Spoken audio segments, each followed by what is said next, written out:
പിതാവിന്റെയും പുത്രന്റെയും പരിശുദ്ധാത്മാവിന്റെയും നാമത്തിൽ ആമേൻ. എൻ്റെ പ്രിയപ്പെട്ടവരെ, ഇന്ന് ഓഗസ്റ്റ് 25 തിങ്കളാഴ്ചയാണ്. അമ്മേ പരിശുദ്ധമേ, അമ്മേ പരിശുദ്ധമേ, ദൈവമാതാവേ, കൃപാസനത്തിലൂടെ ഞങ്ങൾക്കും ഞങ്ങളുടെ ദേശത്തിനും അമ്മ മധ്യസ്ഥം തേടി തന്ന എല്ലാ അനുഗ്രഹങ്ങൾക്കും കൃപകൾക്കും ഞങ്ങളിപ്പോൾ ഹൃദയം നിറഞ്ഞ നന്ദി പറയുന്നു. അമ്മേ പരിശുദ്ധമേ, അമ്മേ പരിശുദ്ധമേ, ദൈവമാതാവേ, 2004 ഡിസംബർ 7 തീയതി ഉച്ചകഴിഞ്ഞ് 2:30 കൃപാസനത്തിൽ സംഭവിച്ച അമ്മയുടെ പ്രത്യക്ഷപ്പെടലിനെ കുറിച്ച് തിരുസഭയ്ക്ക് സമർപ്പിച്ചിരിക്കുന്ന പഠനരേഖകളുടെ മേൽ സഭാത്മകമായ പഠനം ആരംഭിക്കുവാൻ ഞങ്ങൾ പ്രാർത്ഥിക്കുന്നു. അമ്മേ പരിശുദ്ധമേ, ഭൂസ്വർലോകങ്ങളുടെ രാജ്ഞിയായ അങ്ങേയ്ക്ക് ഭൗമ സംരക്ഷണത്തിനായി പ്രപഞ്ച പ്രകൃതിയെ തന്നെ തിരുസഭ പ്രതിഷ്ഠിക്കുവാൻ ഈ പ്രത്യക്ഷീകരണം വഴി ഇടയാക്കണമേ. പരിശുദ്ധമേ, ജപമാല മാതാവേ, സകല കൃപാസനം പ്രാർത്ഥനകളോടും ചേർത്ത് ഞങ്ങളിപ്പോൾ പ്രാർത്ഥിക്കുന്ന ഈ കുടുംബത്തിന്റെ പ്രത്യേക നിയോഗം പറമക്കളെ.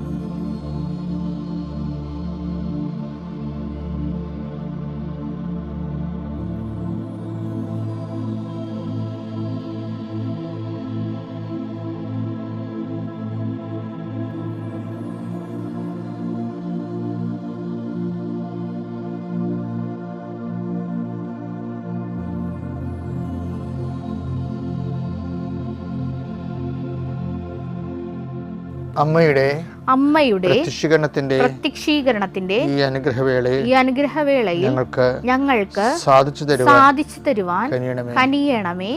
ആമേൻ. വിശ്വാസ പ്രമാണം. സർവശക്തനായ പിതാവും ആകാശത്തിന്റെയും ഭൂമിയുടെയും സൃഷ്ടാവുമായ ദൈവത്തിൽ ഞാൻ വിശ്വസിക്കുന്നു. അവിടുത്തെ ഏകപുത്രനും ഞങ്ങളുടെ കർത്താവുമായ ഈശോ മിശിഹായിലും ഞാൻ വിശ്വസിക്കുന്നു. ഈ പുത്രൻ പരിശുദ്ധാത്മാവിനാൽ ഗർഭസ്ഥനായി കന്യകാമറിയത്തിൽ നിന്ന് പിറന്ന് പൊന്തിയോസ് പീലാത്തോസിന്റെ കാലത്ത് പീഡകൾ സഹിച്ച് കുരിശിൽ തറയ്ക്കപ്പെട്ട് മരിച്ച് അടക്കപ്പെട്ട് പാതാളങ്ങളിൽ ഇറങ്ങി മരിച്ചവരുടെ ഇടയിൽ നിന്ന് 3-ാം നാൾ ഉയർത്ത് സ്വർഗത്തിലേക്ക് എഴുന്നള്ളി സർവശക്തിയുള്ള പിതാവായ ദൈവത്തിന്റെ വലതുഭാഗത്തിരിക്കുന്നു. അവിടെ നിന്ന് ജീവിക്കുന്നവരെയും മരിച്ചവരെയും വിധിക്കുവാൻ വരുമെന്നും ഞാൻ വിശ്വസിക്കുന്നു. പരിശുദ്ധാത്മാവിലും ഞാൻ വിശ്വസിക്കുന്നു. വിശുദ്ധ കത്തോലിക്കാ സഭയിലും പുണ്യവാന്മാരുടെ ഐക്യത്തിലും പാപങ്ങളുടെ മോചനത്തിലും ശരീരത്തിന്റെ ഉയർപ്പിലും നിത്യമായ ജീവിതത്തിലും ഞാൻ വിശ്വസിക്കുന്നു. ആമേൻ. സുഖസ്ഥനായ ഞങ്ങളുടെ പിതാവേ, അങ്ങയുടെ നാമം പൂജിതമാകണമേ. അങ്ങയുടെ രാജ്യം വരണമേ. അങ്ങയുടെ തിരുമനസ് സ്വർഗത്തിലെ പോലെ ഭൂമിയിലും ആകണമേ. അന്നു വേണ്ടുന്ന ആഹാരം ഇന്ന് ഞങ്ങൾക്ക് തരണമേ. ഞങ്ങളോട് തെറ്റ് ചെയ്യുന്നവരോട് ഞങ്ങൾ ക്ഷമിക്കുന്നത് പോലെ ഞങ്ങളുടെ തെറ്റുകൾ ഞങ്ങളോടും ക്ഷമിക്കണമേ. ഞങ്ങളെ പ്രലോഭനത്തിൽ ഉൾപ്പെടുത്തരുതേ, തിന്മയിൽ ഞങ്ങൾ രക്ഷിക്കണമേ. ആമേൻ. നന്മ നിറഞ്ഞ മറിയമേ, സ്വസ്തി. കർത്താവ് അങ്ങയുടെ കൂടെ സ്ത്രീകളിൽ അങ്ങ് അനുഗ്രഹിക്കപ്പെട്ടവളാകുന്നു. അങ്ങയുടെ ഉദരത്തിൻ ഫലമായി ഈശോ അനുഗ്രഹിക്കപ്പെട്ടവനാകുന്നു. പരിശുദ്ധ മറിയമേ, തമ്പുരാന്റെ അമ്മേ, പാപികളായ ഞങ്ങൾക്ക് വേണ്ടി ഇപ്പോഴും ഞങ്ങളുടെ മരണസമയത്തും തമ്പുരാനോട് അപേക്ഷിക്കണമേ. ആമേൻ. കർത്താവ്, നിന്റെ ഉന്നതമായ നാമത്തിന് സ്വസ്ഥം ചെയ്യുന്ന കർത്താവെ, 39 വർഷം ഞാൻ അർപ്പിച്ച കുർബാനയുടെ യോഗ്യതയാൽ കൃപാസ്ഥാനത്താരെ ജീവനോടെ പ്രത്യക്ഷപ്പെട്ട മാതാവിൻ്റെ മധ്യസ്ഥത്തിൽ വീട്, ജോലി, വിവാഹം, വെളിച്ചം, വഴികൾ, വെള്ളം, ഇങ്ങനെ ഓരോ അടിസ്ഥാന കാര്യങ്ങൾക്ക് വേണ്ടി കർത്താവെ വിഷമിക്കുന്നവരുണ്ട് ഈശോയെ. വിവാഹം ഒത്തുവരാത്തവരുണ്ട് ഈശോയെ. ഒത്തുവന്ന വിവാഹം പോയതിൻ്റെ പേരിൽ സങ്കടപ്പെട്ട് നടക്കുന്നവരുണ്ട് ഈശോയെ.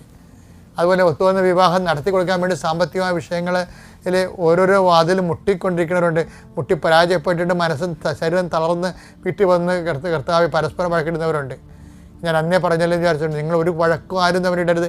കർത്താവ് നിങ്ങളുടെ കാര്യം തീരുമാനിച്ചിട്ടുണ്ടെന്ന ബോധത്തിൽ ഒരുമിച്ച് പ്രാർത്ഥിക്കാൻ കർത്താവ് നിങ്ങളെ ശക്തിപ്പെടുത്തിയിട്ട് പ്രാർത്ഥിക്കുന്നു. ഈശോ, ഈ കാലങ്ങളിൽ നഷ്ടപ്പെട്ടിരിക്കുന്ന കടലിൽ ജോലി നഷ്ടപ്പെട്ടവരുണ്ട്, കാർഷിക മേഖല തകർന്നവരുണ്ട്, പല മേഖലയിൽ മനുഷ്യരിങ്ങനെ എരിഞ്ഞ് പൊരിഞ്ഞ് ജീവിക്കുന്ന അവസ്ഥയാണ്. അത് ആരും പറയാത്തത് കാരണം ഒത്തിരി മനുഷ്യൻ്റെ അഭിമാന ബോധങ്ങളൊക്കെ വളർന്നു പോയത് കാരണം ആരും അറിയിക്കാതെ നിശബ്ദമായി മനുഷ്യൻ ദുരന്തം അനുഭവിക്കുന്ന കാലഘട്ടമാണ്. അമ്മയെ പരിശുദ്ധമേ, ഓരോ വീട്ടിലും അമ്മ സഞ്ചരിക്കണമേ അമ്മേ. ഓരോ വീടുകളുടെയും വേദനകളെ എടുക്കണമേ അമ്മേ.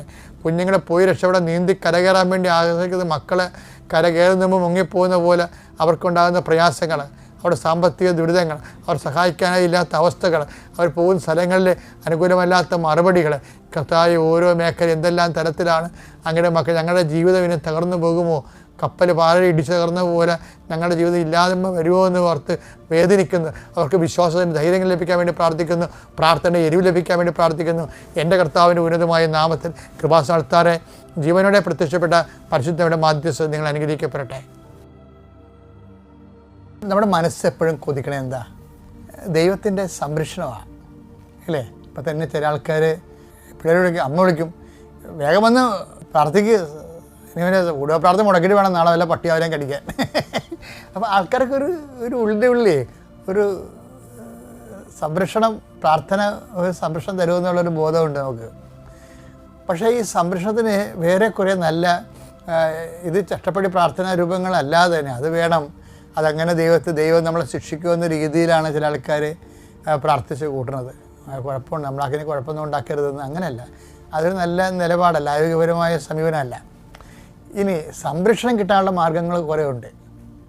അത് എനിക്ക് പലപ്പോഴും തോന്നിയിരിക്കുന്നത്, നമ്മളെപ്പോഴും ദൈവത്തോട് തന്ന എല്ലാ കാര്യങ്ങൾക്കും, ഇപ്പം ഞാനൊരു ഭക്ഷണം കഴിക്കുമ്പോൾ തന്നെ എനിക്കത് രുചി ഫീൽ ചെയ്ത് കഴിഞ്ഞാൽ ഞാനുമ്പോൾ ദൈവമേ നാക്കില്ലാത്തവർ എന്തുമാത്രം ആൾക്കാരുണ്ട്. അപ്പോൾ നമുക്ക് നാക്കുള്ളത് തന്നെയല്ലേ, ഇല്ലെങ്കിൽ ഈ രുചി എങ്ങനെ അറിയും? അതെല്ലാം നന്ദി പറയേണ്ട ഒരു വിഷയങ്ങളാണ് ശരിക്കും. കഴിഞ്ഞ ദിവസം കൃപാസനത്തിലൊരു സാക്ഷ്യം ഉണ്ടായിരുന്നേ.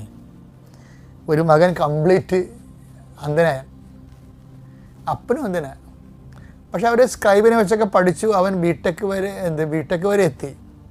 പക്ഷേ ബിടെക്കിന് അഡ്മിഷൻ കിട്ടത്തില്ല. സ്ക്രീൻ കാണാൻ പാടില്ലാത്തവർക്ക് എങ്ങനെയാണ് ബിടെക്കിന് അഡ്മിഷൻ കൊടുക്കുന്നത്? റിജക്റ്റ് ചെയ്ത് അവരിങ്ങനെ സങ്കടപ്പെട്ട് ഓഫീസ് വരാതെ നിൽക്കുകയാണ് കോളേജിൻ്റെ. അപ്പോൾ അപ്പൻ എന്താ ചെയ്തത്? അപ്പൻ അങ്ങേർക്ക് ഈ കണ്ണ് കാണാൻ പാടില്ലെങ്കിലും മനസ്സിൻ്റെ കണ്ണിലും മാതാവിനെ കാണുന്ന ആളാണ്. പുള്ളി ഉടനെ ഉടമ്പടിക്ക് ആശ്രയം എടുത്ത് തിരുമി വിശ്വപ്രമാണം ചൊല്ലി. അപ്പോൾ ഉടനെ പെട്ടെന്നൊരു മുല്ലപ്പൂവിൻ്റെ ഗന്ധവുമായിട്ട് ആരോ പുള്ളിയുടെ മുമ്പിൽ പാസ് ചെയ്ത് കുറച്ച് കഴിഞ്ഞപ്പോൾ ഒരു ലേഡിയുടെ സ്വരം അവിടെ കേട്ട് തിരിച്ചു വന്നപ്പോൾ 5 മിനിറ്റ് കഴിഞ്ഞപ്പോൾ ഇതാ നിങ്ങളുടെ അഡ്മിഷൻ എന്നും പറഞ്ഞ് ഒരു ചേച്ചി കൊണ്ടുവന്ന് ഈ കൊച്ചിൻ്റെ അഡ്മിഷൻ റെഡിയാക്കി കൊടുത്തു. എന്നിട്ട് ആ മുല്ലപ്പൂ മണം കടന്നു പോകും. അപ്പോൾ ഇവർ പറയണത് മാതാവ് ഞങ്ങൾക്ക് വേണ്ടി ആരോ വിട്ട് കറക്റ്റ് ചെയ്തതാണത്. അപ്പോൾ ഞങ്ങളുടെ സങ്കടങ്ങൾ അമ്മ മനസ്സിലാക്കി. പിന്നെ മുല്ലപ്പൂ മണമെന്ന് പറയുമ്പോൾ മാതാവിൻ്റെ മണം എനിക്ക് നേരത്തെ പരിചയമുള്ളതാണ്, അതുകൊണ്ട് ആ മണം കേട്ടപ്പോൾ എനിക്ക് മാതാവിൻ്റെ സാന്നിധ്യം ഓർത്ത് എന്ന്. ഇപ്പോൾ എങ്ങനെയായാലും ഈ വിഷയം എന്ന് പറയുന്നത് നമ്മൾ ഉടമ്പടിയൊക്കെ നമ്മുടെ സങ്കല്പം നിൽക്കുന്ന ഒരു പ്രാർത്ഥന. എനിക്കൊരിപ്പോൾ തോന്നിയിട്ടുണ്ട്, ആൾക്കാരുടെ സാക്ഷ്യം കേൾക്കുമ്പോഴേ കാലം കാത്തിരുന്നൊരു പദ്ധതിയാണെന്ന്. അത്രയ്ക്ക് ടോപ്പ് എക്സ്പീരിയൻസാണ് ഇവർക്കൊക്കെ ആൾക്കാർ പറയണത്. ദൈവാനുഭവത്തിൻ്റെ പുതിയ ഞെട്ടിപ്പിക്കുന്ന തലങ്ങളിലേക്കാണ്. ഇപ്പം ഞാൻ നിങ്ങളോട് പറഞ്ഞു വരുന്നതിൻ്റെ വിഷയം എന്ന് പറയുന്നത് ഈ സംരക്ഷണം. അതായത് സംരക്ഷണത്തിന് ഒരു എളുപ്പ വഴിയെന്ന് പറയുന്നത് ദൈവത്തെ മഹത്വപ്പെടുത്തുന്നതാണ്. അതെങ്ങനെ മനസ്സിലാക്കി? ദൈവത്തെ നമ്മളെ എല്ലാ ദിവസവും നീ ദൈവത്തെ നിനക്ക് ഇപ്പം നേരത്തെ എഴുന്നേറ്റാൽ തന്നെ ദൈവത്തെ മഹത്വപ്പെടുത്താം ഇല്ലേ? ഒരു അപകടം പിണയാൻ പോയി പെട്ടെന്ന് നമ്മൾ രക്ഷപ്പെട്ടെങ്കിൽ അപ്പോൾ ദൈവത്തെ മഹത്വപ്പെടുത്താം. എൻ്റെ മക്കളെ, ദൈവത്തെ മഹത്വപ്പെടുത്താൻ കിട്ടുന്ന ഒരു അവസരവും നിങ്ങൾ കളയരുത്.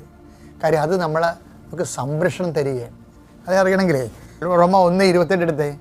ദൈവത്തെ അംഗീകരിക്കുന്നത്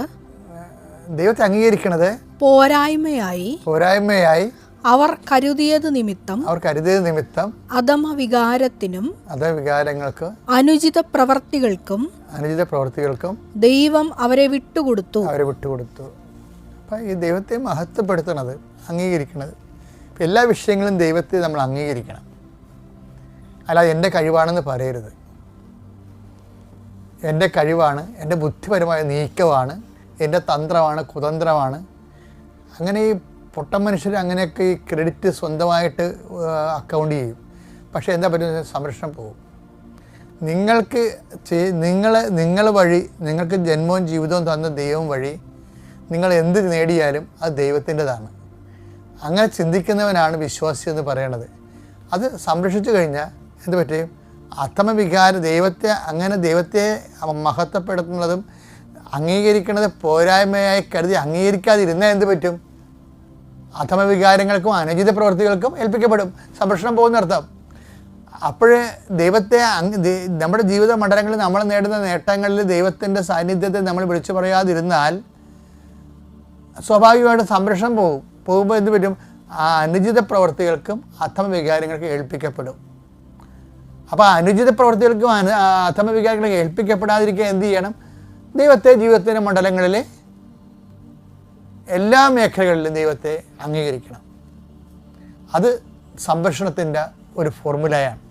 ഇനിയെങ്കിലും ജീവിതത്തിൻ്റെ ഓരോ വിഷയങ്ങളിലും അതിൻ്റെ ക്രെഡിറ്റ് സെൽഫ് ക്രെഡിറ്റായിട്ട് നിങ്ങൾ ക്രെഡിറ്റ് ചെയ്യാതിരിക്കാനാണ് നല്ലത്.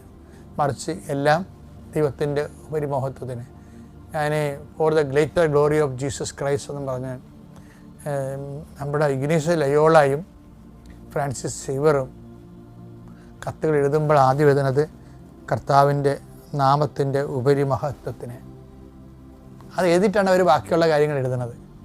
അതുപോലെ തന്നെയാണ് നീയുമെങ്കിൽ അത് നമുക്ക് വല്ലാത്തൊരു സംരക്ഷണം തരും. ഓക്കെ അല്ലേ? Thank you.